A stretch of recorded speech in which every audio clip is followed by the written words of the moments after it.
This is the Kharkiv counterattack, the single most successful offensive that Ukraine has ever mounted, which saw it recapture 5,000 square miles of territory in a little over a month. We're going to analyze the offensive and the tactics behind it in just a moment. But first, let's look at the Ukrainian plan. This is Ukraine as it was in August 2022. Kiev is over here, Russia is over here, and here are the areas occupied by Putin's troops at the time. Russia's attack on the Ukrainian capital has failed, but it has taken the city of Mariupol and is now trying to capture the rest of the Donbas region located here. To do that, Russian generals are trying to encircle Ukrainian troops in this area with a three-pronged attack from the south, north, and east. The Ukrainians want to stop that from happening, so they are planning two attacks of their own. The first is down here, in Kherson. This is the only regional capital that Russia has captured since the beginning of the war, and the only city it occupies to the west of the Dnipro River. It is therefore important, but also vulnerable, because it is separated from the rest of Russia's army by the river. In August, Ukraine loudly announces that it is going to attack the city and begins massing troops in the area. But this attack is actually a clever ruse, designed to draw some of Russia's best units out of the east and into the south. Russia takes the bait, and throughout August, almost all of its best trained and equipped units are moved. The stage is now set for Ukraine's second secret attack, a sweeping charge east out of Kharkiv and across the northern flank of Russia's Donbas assault. Among the key targets are logistics bases like Balaklia and Shevchenkove, river crossings like those at Kupiansk and Horokhovatka, and headquarters located in Izium. The aim is to sever crucial supply lines fueling the Donbas assault, saving these soldiers from being encircled and destroyed. On August 29th, Ukraine launches the Kherson phase of the operation, claiming an immediate breakthrough and making sure the eyes of the world, and especially Russia, are focused down here. That opens the door for the second phase of the operation to get away almost unnoticed up here. This is the battle where, after months on the defensive, Ukraine took the fight to Russia with devastating results. This is the Kharkiv counteroffensive, and this is Battleboard.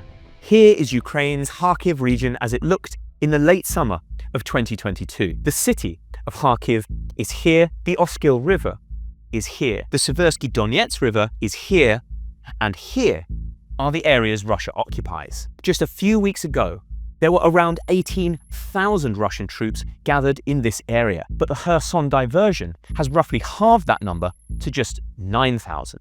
In the north, around the village of Shevchenkove are the 36th, 254th, 488th Motor Rifle and the 59th Tank Brigade.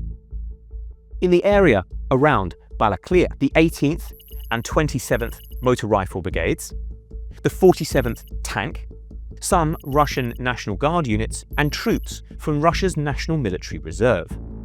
They are joined by the 7th Motor Rifle Brigade and 202nd Reserve Brigade of the Luhansk People's Republic and the 9th Marine Assault Brigade of the Donetsk People's Republic. These are sham governments set up by Russia in the occupied parts of Donbas. That may look like a lot of units, but these are some of the weakest that Russia has at its disposal.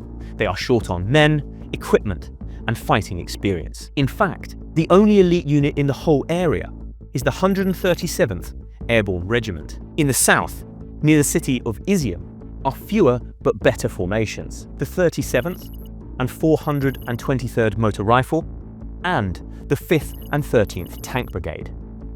Facing them down is a Ukrainian assault force that Alexander Sersky, the general who would later mastermind the assault on Kursk, has built up right under their noses. This force is divided into three sectors. In the north, he has positioned the 14th Mechanized Brigade along with the 103rd, 112th and 113th Territorial Defense Brigades. In the south are the 71st Air Assault, the 518th Special Forces, 10th Mountain Assault and 107th Territorial Defense Brigades, along with the 2nd and 3rd Volunteer Battalions and the 132nd Reconnaissance Battalion. And in the center, leading the charge, are the 25th Airborne, 80th Air Assault, 3rd and 4th Tank, 92nd and 93rd Mechanized Brigades, along with the Kraken Special Forces. These troops are equipped with lots of armored vehicles, including American Humvees and MRAPs,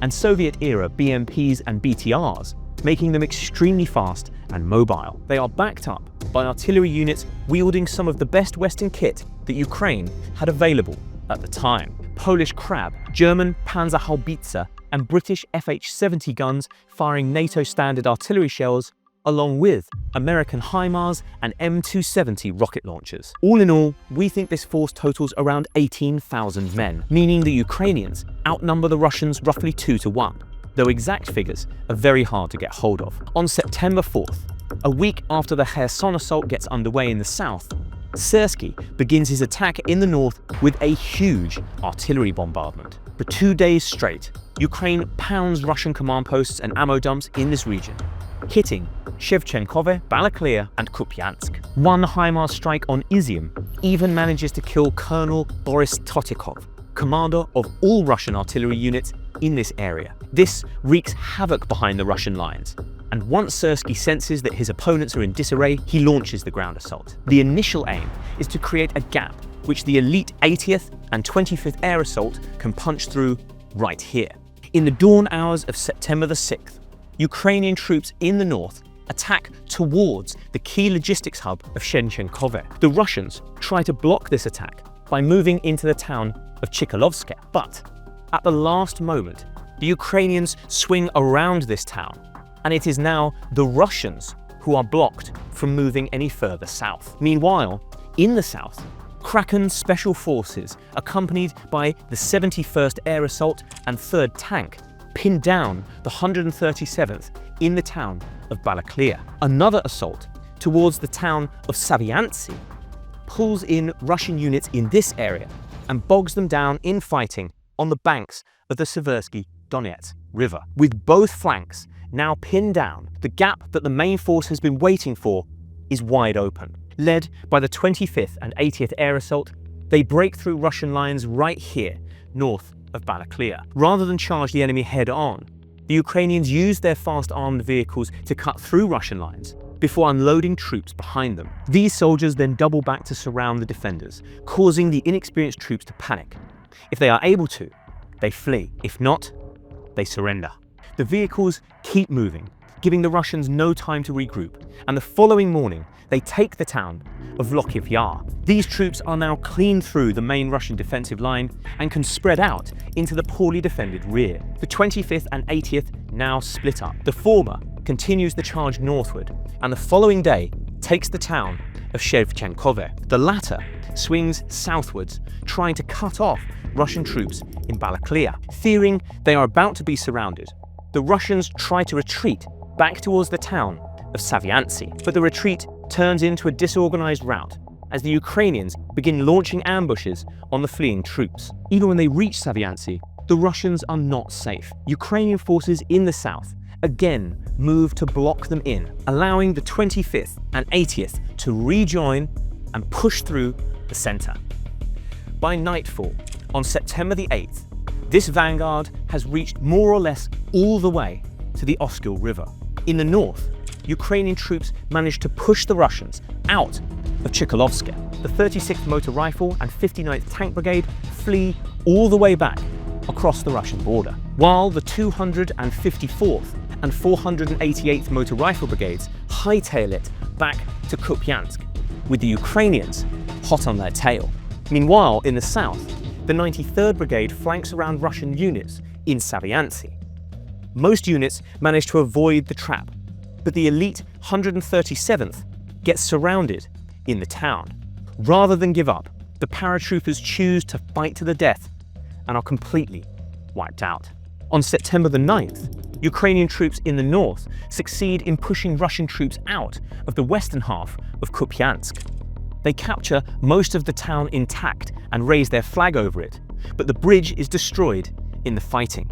Meanwhile, in the center, the 80th Brigade swings south and races towards the other crucial river crossing of Horokhovatka, managing to take it and its bridge intact. Reinforcements, which were being rushed to the front line from inside Russia, are now stuck on the eastern side of the Oskil River. In the south, Ukrainian troops bear down on Izium, the main Russian command center for the entire northern flank of its Donbas assault.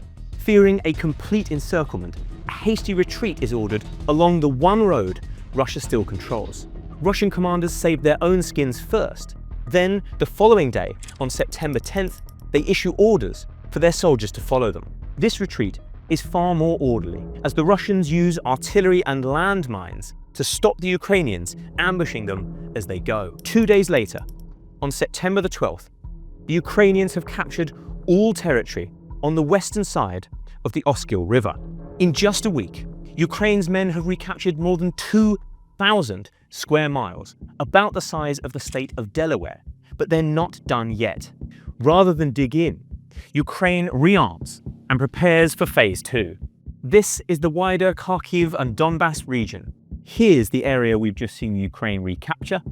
Here is the Oskil River, and Russia still occupies all of this territory. Following the collapse of their old defensive line, Putin's men are now trying to organize a new one, running from Liman in the south to the half of Kupiansk they still control in the north. Defending the northern end of the line are the remains of the 18th, 254th, and 488th Motor Rifle Brigades, and some Russian National Guard. They have been joined by reinforcements from the 3rd Army Corps, which have been rushed into Ukraine fresh from the training ground in Russia. In the south are the 503rd and 752nd Motor Rifle Regiments, along with a unit of Russian Spetsnaz Special Forces, 2 units of Russian military reservists, and units from the LPR and DPR that survived the initial onslaught. All in all, including reinforcements, Russia probably has somewhere between 7,000 and 10,000 men spread out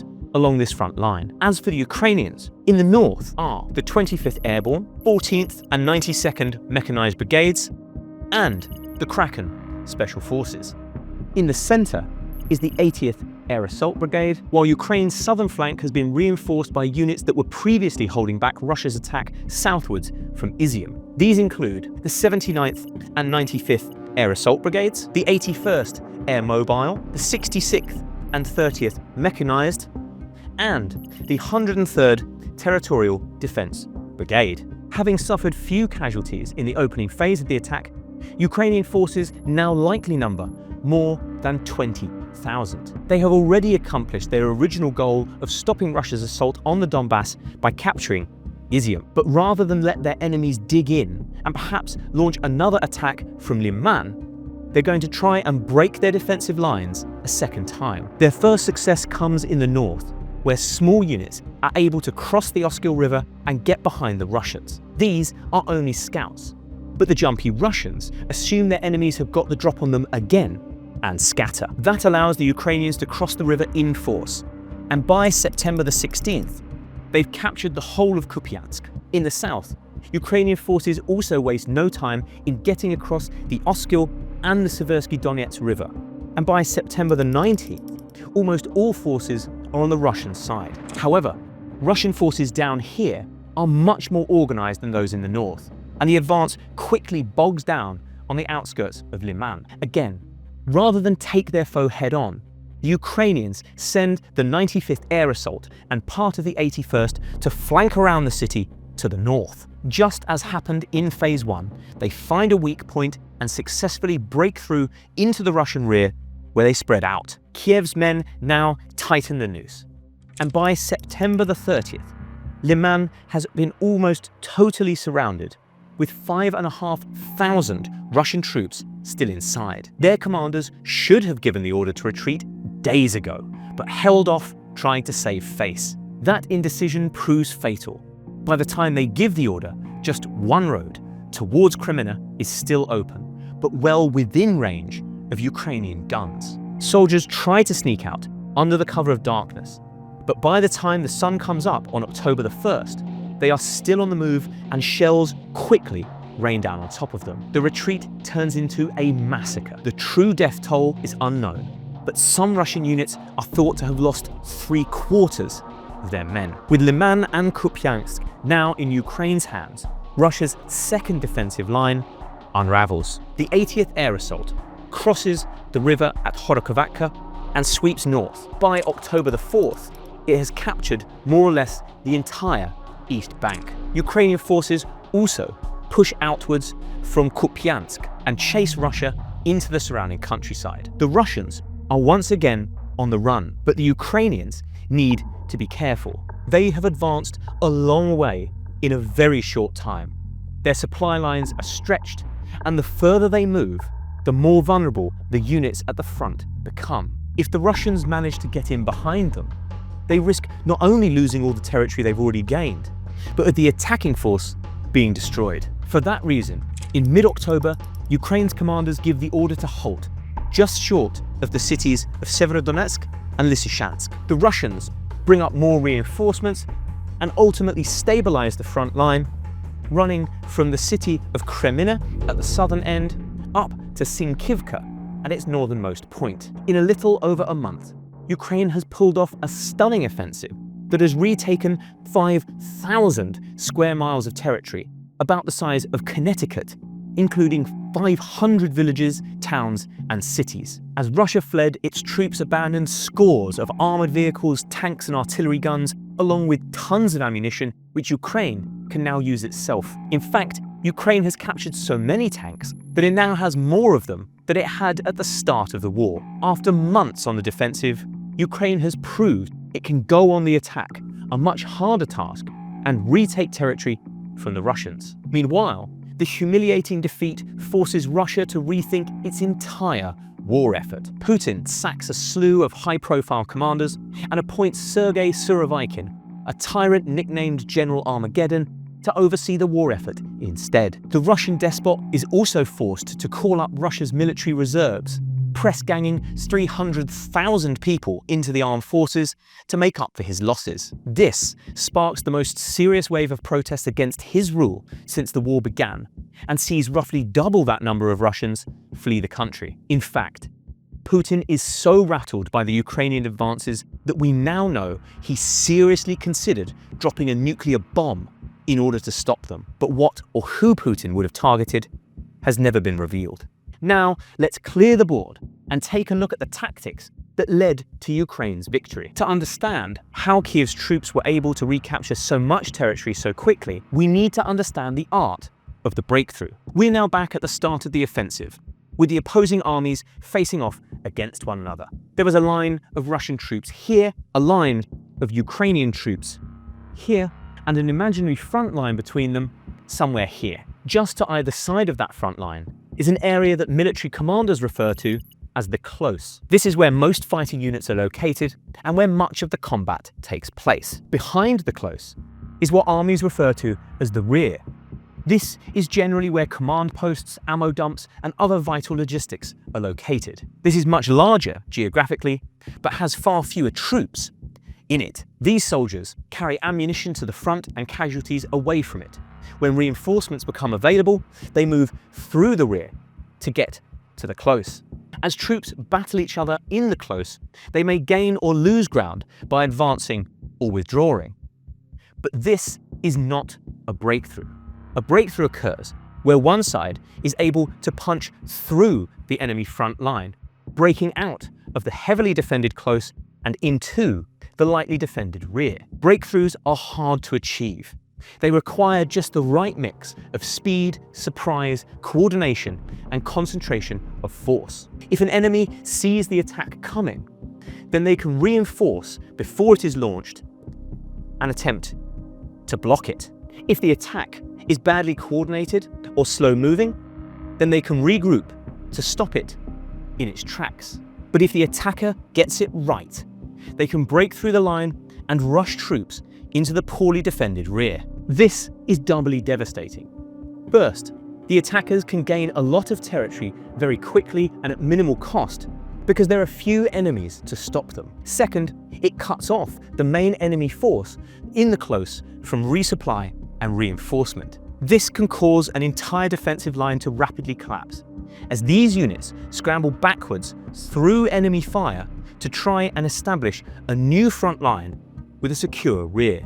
Looking at the Kharkiv counterattack, we can see the Ukrainians pulled off this feat, not once, but twice. First, they punched through the Russian defensive line running from Izium to Shevchenkove, forcing them to abandon everything west of the Oskil River. Then, they punched through another Russian defensive line from Liman to Kupiansk, driving them back from the eastern bank of the Oskil as well. With more resources and manpower, the Ukrainians could well have recaptured far more territory than they did, perhaps even up to the Russian border, which might explain why Putin considered pressing the nuclear button. In the event, Ukraine's advance became too stretched, and rather than risk losing it all, commanders decided to dig in and hold what they had already taken.